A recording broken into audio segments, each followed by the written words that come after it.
Okay, here are the top four wealthiest companies according to their market cap.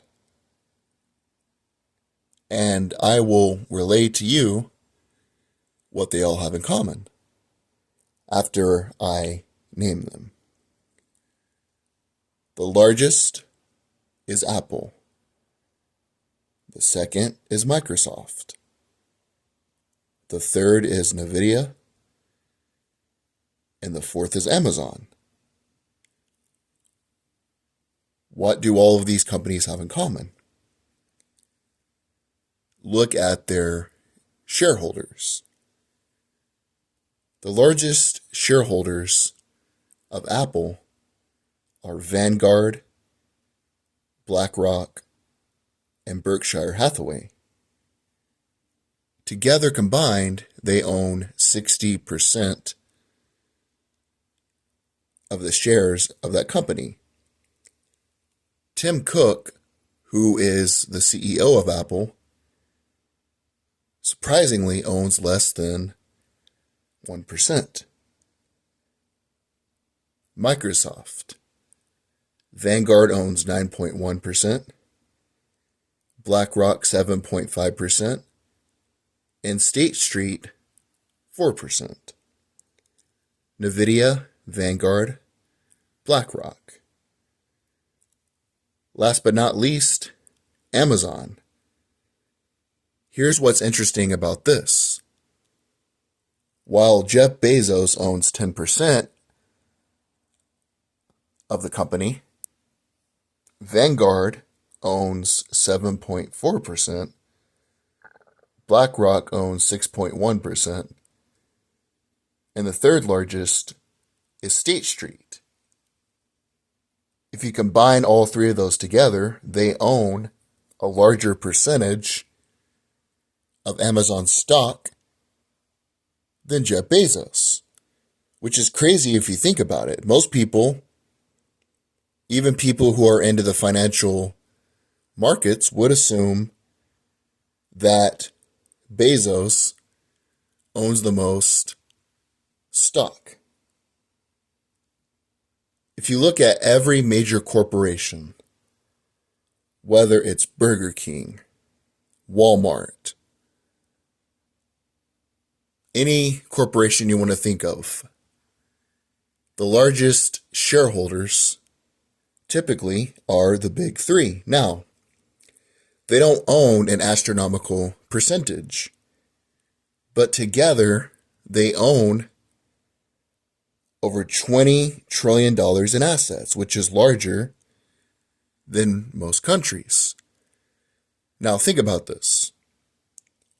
If Vanguard, BlackRock, and State Street wanted to sell all of their stock, that would cause a catastrophic event in the markets. It would be like when you had JP Morgan, who controlled the financial markets. When he wanted something to get done, he could drop stock, and it would totally influence the entire financial markets. Who's the largest shareholder of BlackRock? Vanguard. They own 8.9%. The largest owner of Vanguard, you guessed it, is BlackRock. The largest owner of State Street is Vanguard. It's a circle.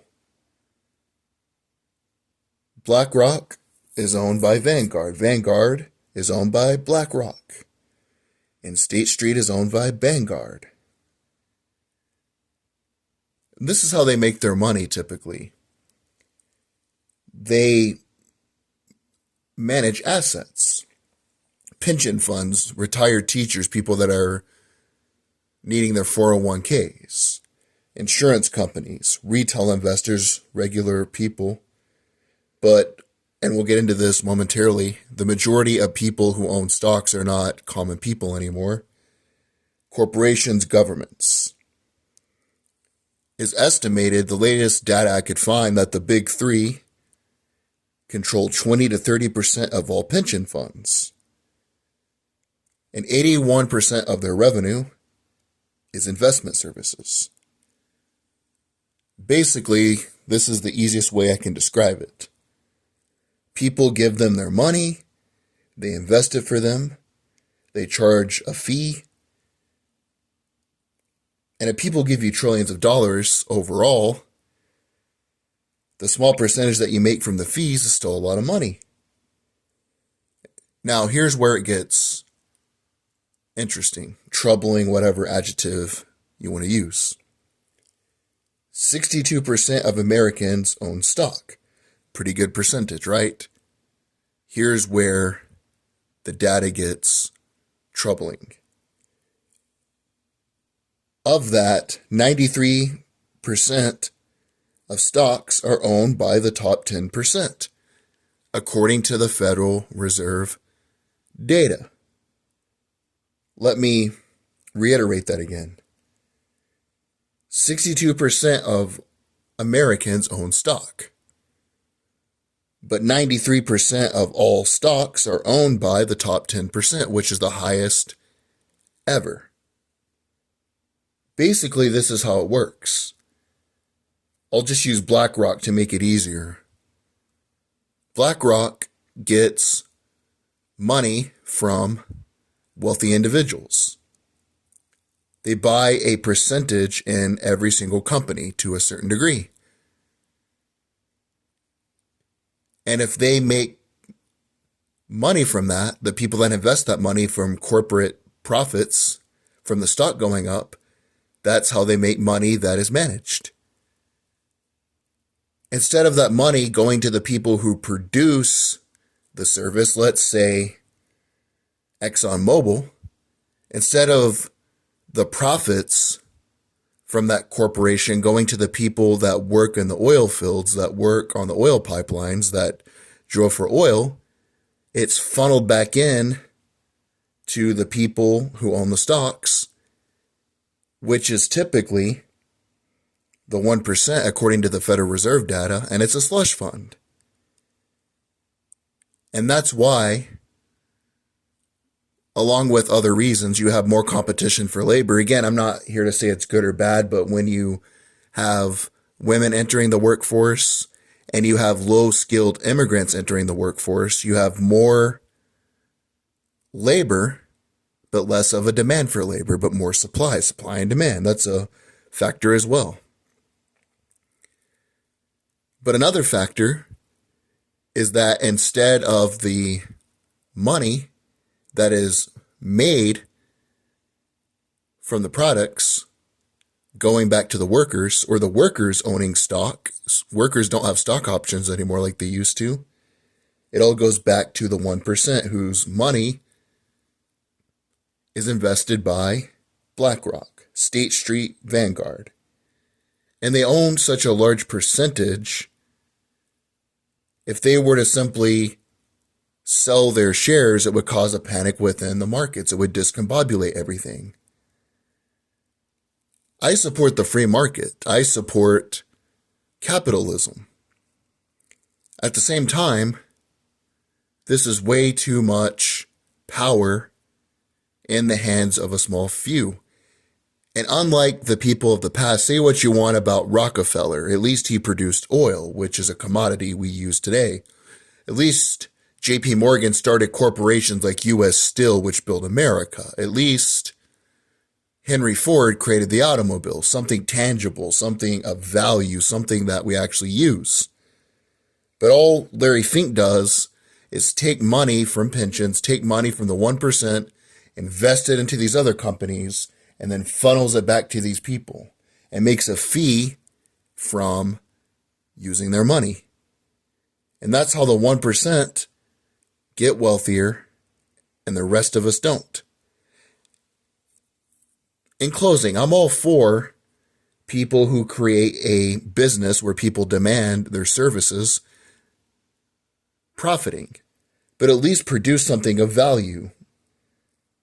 Bezos, say what you want about the guy, and trust me, I've said a lot. He found a way to create more of a supply of goods that people demand and he can those to your door faster and more efficient. Amazon is more efficient with their shipping. Typically, it is cheaper than their competitors. I'll give you an example. I recently bought a DVD.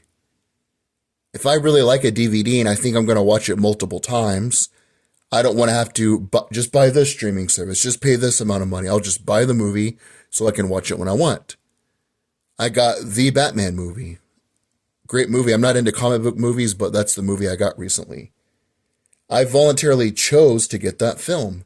It was $5 on Amazon, a 71% markup. And I'm going to have that film, which is something of value. It's entertainment. That's something I actually want. But what does Larry Fink actually do? Give me your money, let me invest your money, and I'll charge you a fee? He's not producing oil. He's not producing steel. He's not producing anything. He's not even a middleman. At least Walmart and Amazon found a way to get products that we want, make those products cheaper and easier for us to get. But something needs to be done about these companies.